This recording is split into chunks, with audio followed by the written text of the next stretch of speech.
არქიმანდრიტი ლაზარე აბაშიძე, სულის ფარულის ნეულებანი. რას ნიშნავს ბრჭყალებში განუსჯელად შრომა? აუცილებელია კიდევ რამდენიმე სიტყვა ვთქვათ ისეთ ხორციელ შრომაზე, როგორც არის ფიზიკური გარსჯა. მონასტერში ან ტაძარში რაიმე მორჩილების შესრულება, მარხვა, ლოცვა დგომა, მუხმოდრეკა, ღვიძარება და სხვა გარეგანი მოღვაწეობა თითოეულ ქრისტიანს მართებს კარგად შეეფასოს თავისი სულიერი და ფიზიკური მდგომარეობა.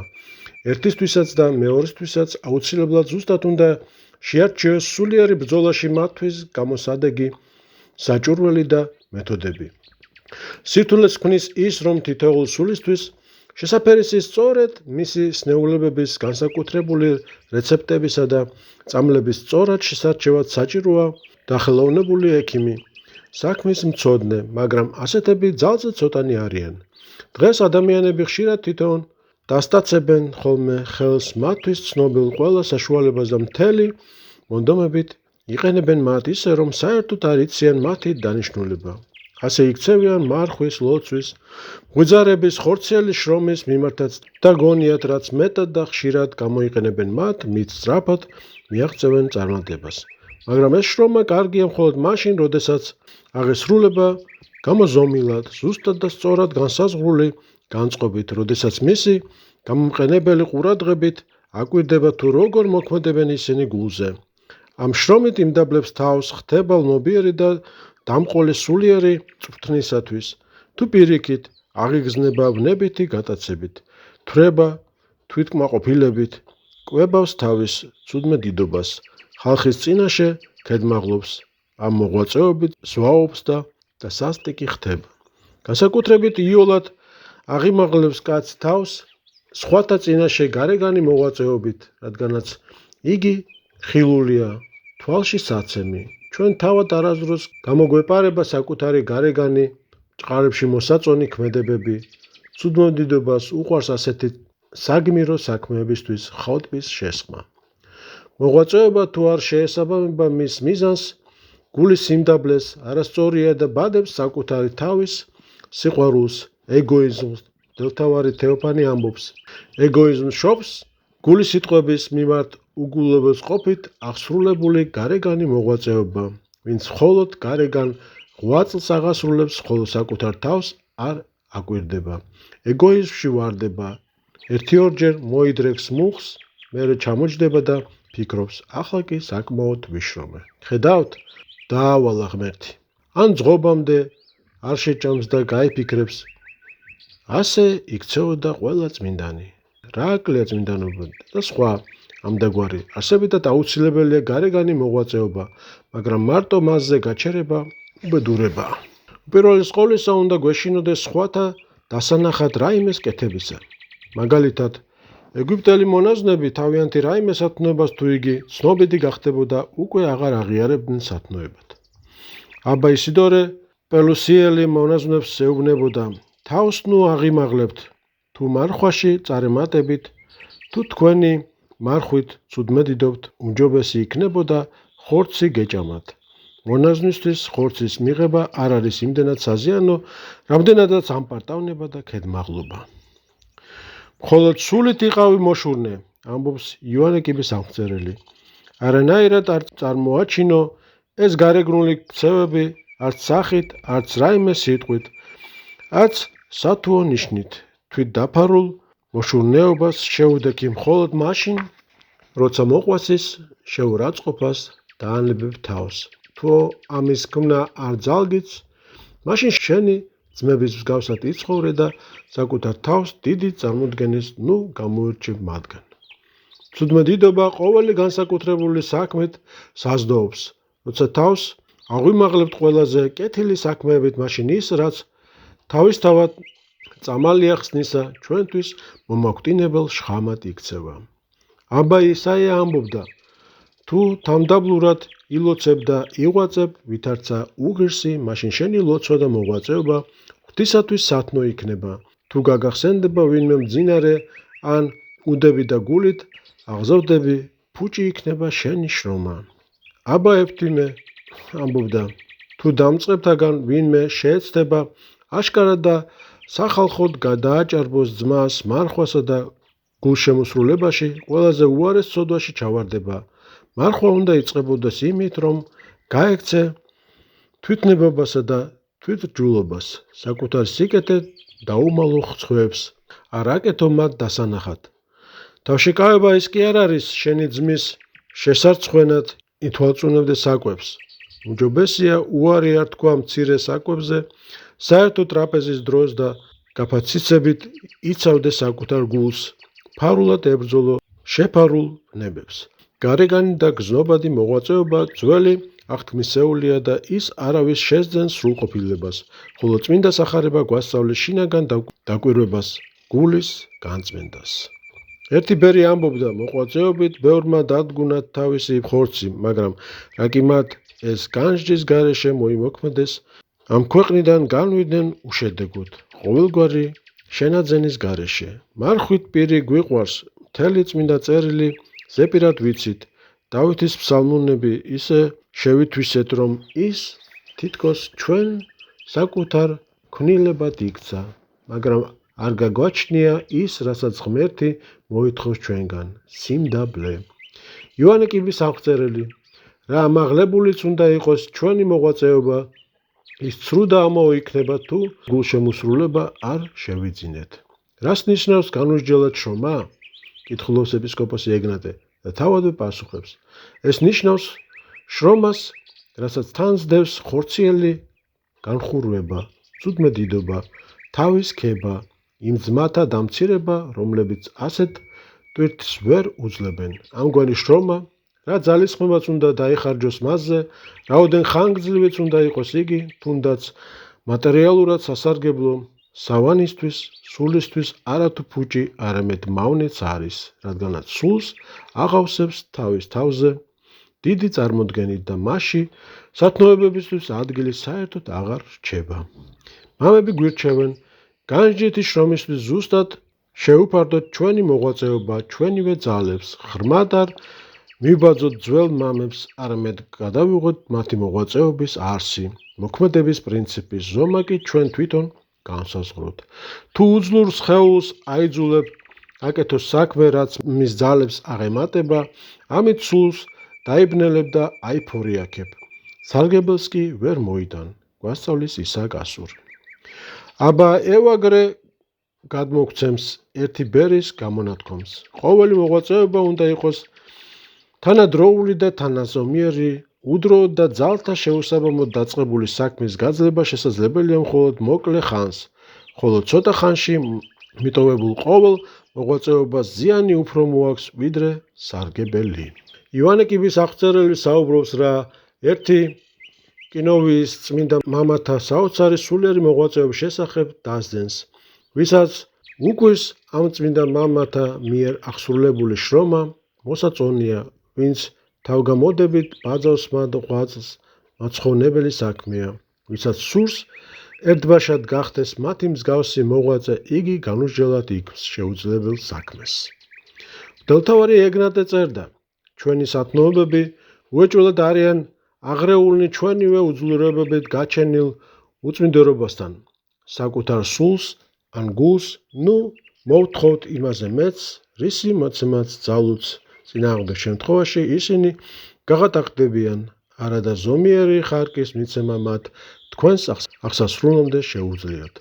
თუ ამას დასჯერდებით, მთელი სიცოცხლე სრულყოფილებისაკენ წარმართვით თავს და არც შიმშილით დაიხოცებით.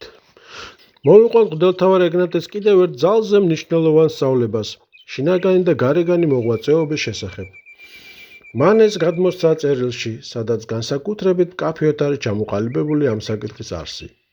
შემოქმედმა ზოგნი ისეთად შექმნა, რომ მათ მკაცრი მარხვითა და სხვა მოღვაწეობით უნდა შეაჩერონ თავიანთი ხორცისა და სისხლის ძლიერი გავლენა და ამით მოქმედებას საშუალება მისცენ სულს.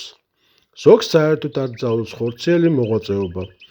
ყველაფერი გონებით უნდა მოიმუშაკონ, მათი სული თავად ყოველგვარი მომზადების გარეშე მუდამ მოქმედეს, ხოლო სულიერი საჭურველი სჭირდება. ღმერთი ეცხადება კაცს, როცა იგი გონებითაა განწმენდილი, სულერთია. მიაღწია მან ამას ხორციელი და სულიერი მოღვაწეობით თუ მარტო სულიერი მოღვაწეობით. განწმენდა შესაძლებელია მარტოოდენ სულიერ მოღვაწეობითაც. ხორციელის გარეშე, ხორციელი მოღვაწეობა კი სულიერში გადასვლის გარეშე სრულიად უნაყოფოა. უფრო საზიანოა ვიდრე სასარგებლო, რადგან კმაყოფილს ღვთის კაცს თავის დამდაბლების საშუალებას არ აძლევს და უქმნის დიდ წარმოდგენას საკუთარ თავზე. ჩააგონებს, რომ არის სხვა უძლურ ადამიანთაგან გამორჩეული დიდი მოღვაწე. ყველასათვის, ვინც გამოირჩევა ჯანმრთელი და ძლიერი სულით, აუცილებელია ჭეშმარიტი სულიერი განჯით აღსრულებული ხორციელი მოღვაწეობა. ამით დაწყება საერთოდ კანონია მონაზონთათვის. ქრისტესათვის დამაშვალთა უდიდესი ნაწილი მხოლოდ ხანგრძლივი წვრთნისა და გამოცდილების შეძენის შემდეგ იგებს, რა არის გონებითი მოღვაწეობა, რამაც უეჭველად უნდა დააგვირგვინოს ხორციელი მოღვაწეობა. ამის გარეშე ხორციელი მოღვაწეობა ემსგავსება უნაყოფო ხეს, რომელსაც მხოლოდ ფოთლს ასხია. მე და შენ სხვა გზა გვჭირდება, განაგრძობს ეპისკოპოსი ეგნატე და მიმართავს მონაზონს, რომელსაც წერილს წერს. თავად მეუფე ძალზე სუსტი ჯანმრთელობისა იყო, მას მძიმე ხორციელის ნეულებები აწუხებდა. რაც სხეულს შეეხება, უნდა დავიცვათ კეთილგონიერული ზომიერება. არ გამოვფითოთ ჩვენი ხორციელი ძალები, ისინი არ გვეყოფა მონაზონთა საზოგადო ღვაწლთა სატვირთველად. მთელი ყურადღება უნდა ვიმართოთ გონებისა და გულისკენ, ისინი უნდა გამოვასწოროთ სახარების სამებრ.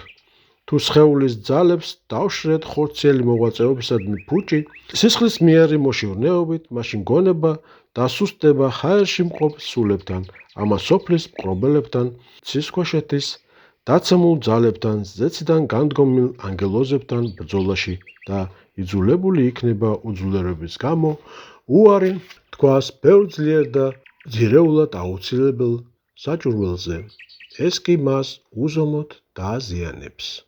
ძალზე ფასეული რჩევა, ხორციელი შრომით უნდა განუმზადოთ ჩვენს თავს ნიადაგი გონებისა და გულის სამოღვაწეოდ და უპირველეს ყოვლისა, გვეცადოთ ზომიერების შენარჩუნება, მარხვა, ღვიძარება და ლოცვა ყველაფერი უნდა მიდიოდეს თანაბრად, ზომიერად, მშვიდად, რომელიმე უკიდურესობისგან მიდრეკის გარეშე, მაშინ იქნება შესანიშნავი შესაძლებლობანი შინაგანი მოღვაწეობის ყურადღებისა და სიფხიზლისათვის. იმავე წერილში ხვდებით ისეთ რჩევასაც, ლოცვითი ღვაწლის დროს თავისუფალი იყავი. ნუ გამოეკიდები ლოცვების რაოდენობას, მთავარია ისინი წარმოთქვა ყურადღებით და ღვთის შიშით.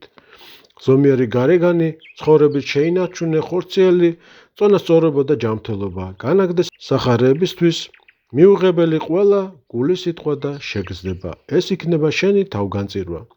წონასწორობის დარღვევა მოგიშლის მთელ წესრიგს და დაგირღვევს შენი მოღვაწეობისათვის აუცილებელ ერთფეროვნებას. მარხვის შესახებ ასეთივე რჩევას გვაძლევს თეოფანი დაყუდებული.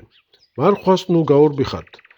იგი ძალზედ კარგი რამ არის, ოღონდ იმარხულეთ ზომიერად, ისე რომ ჭამის შემდგომ სულში არაფერი შეიცვალოს და შეგინარჩუნდეთ გულის სითბო და ნათელი აზროვნება. ეს არის საზომი. როგორც ჩანს, ასეთივე საზომით უნდა შევაფასოთ ჩვენ ყველა სხვა მოღვაწეობაც.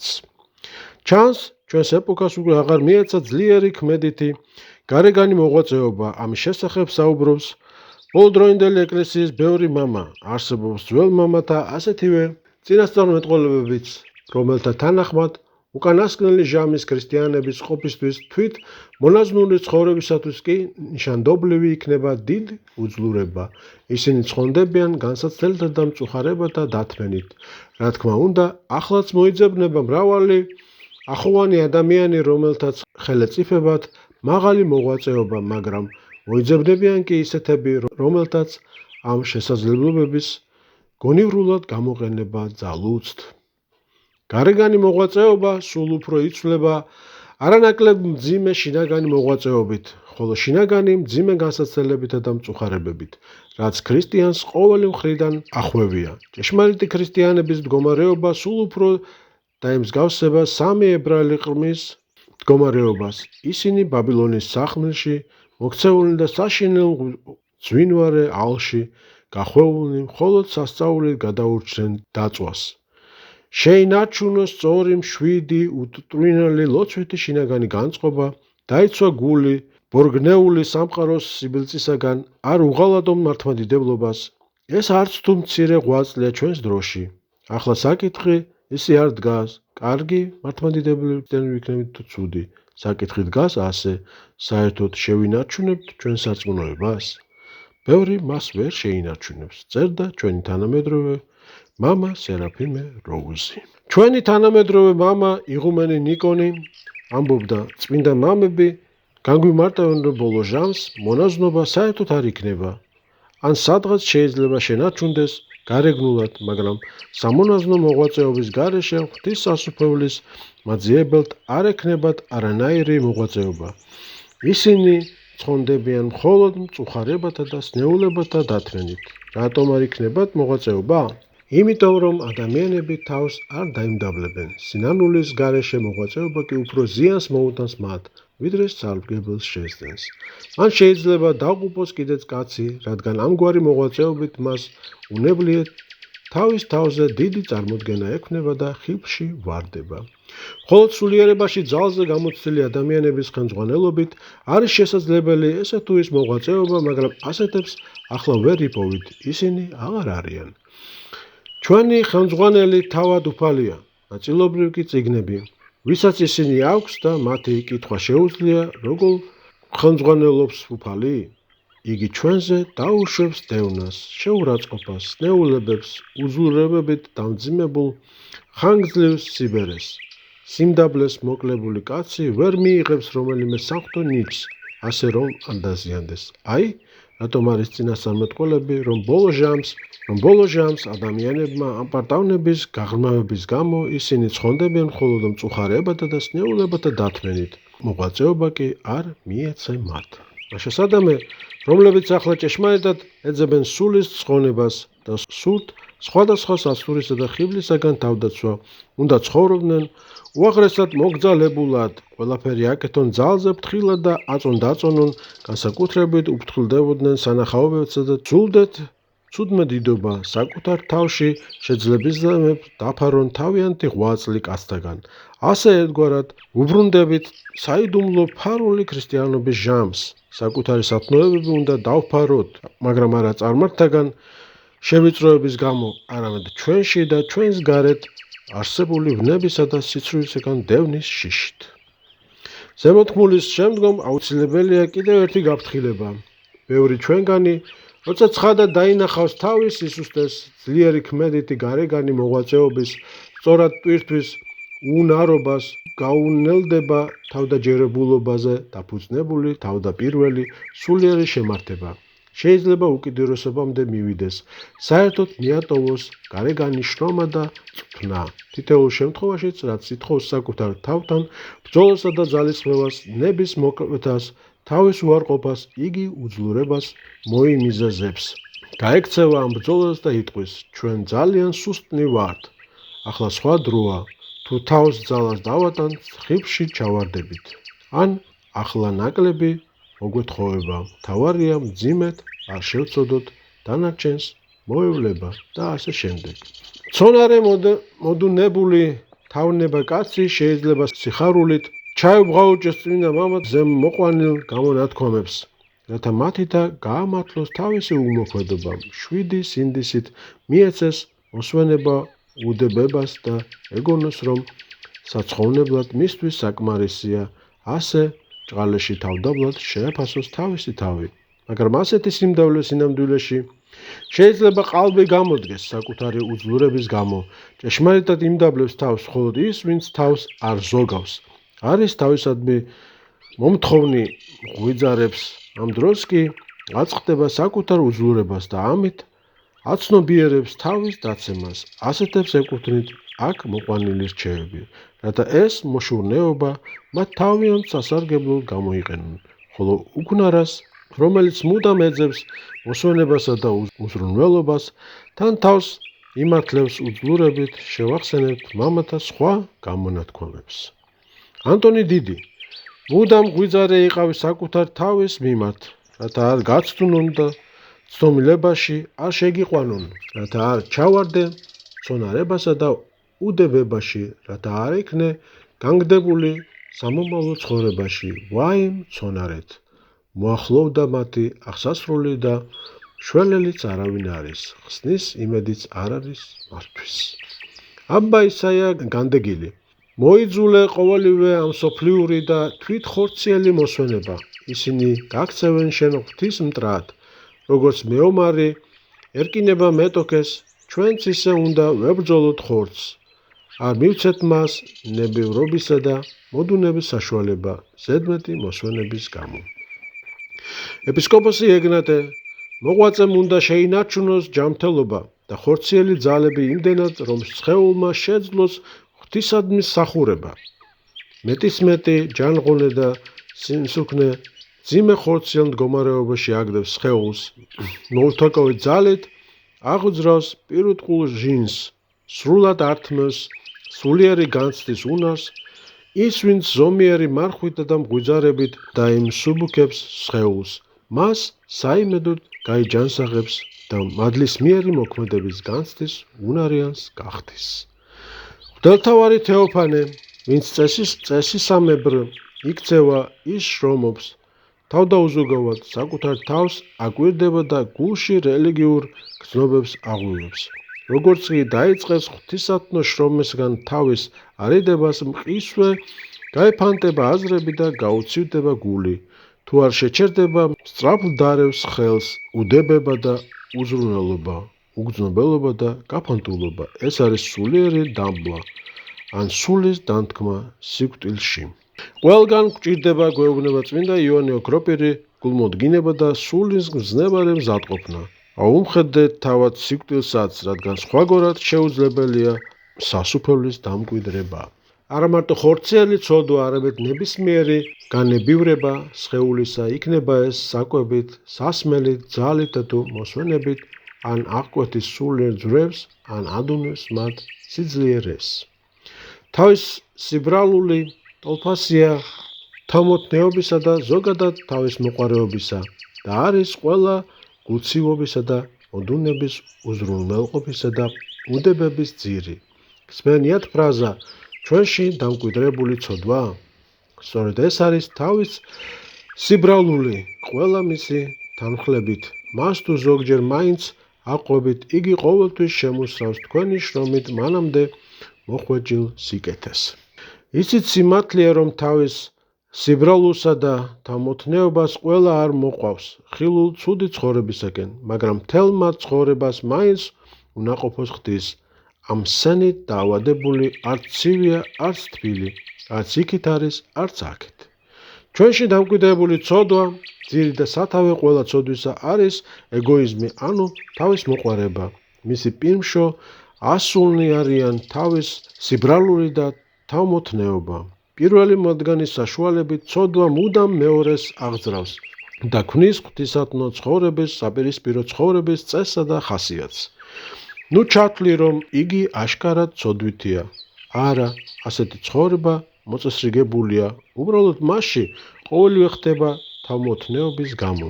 თავის სიბრალულისა და თავმოთნეობისათვის დასაშვებია თითქოს და ღვთისათნო საქმენი, ოღონდ იმ აუცილებელი პირობით, რომ ამ საქმეებმა სიმყუდროვე არ დაურღვიონ, ან მათვე თავის სიბრალულსა და თავმოთნეობას ასაზრდოებდნენ, ასე რომ არიან ღვთისმოსავი და კეთილი მოქმედი, მაგრამ თავმოთნეობის მახეში გაბმული ადამიანების ასეთების სამგზავროზე მოისმენენ.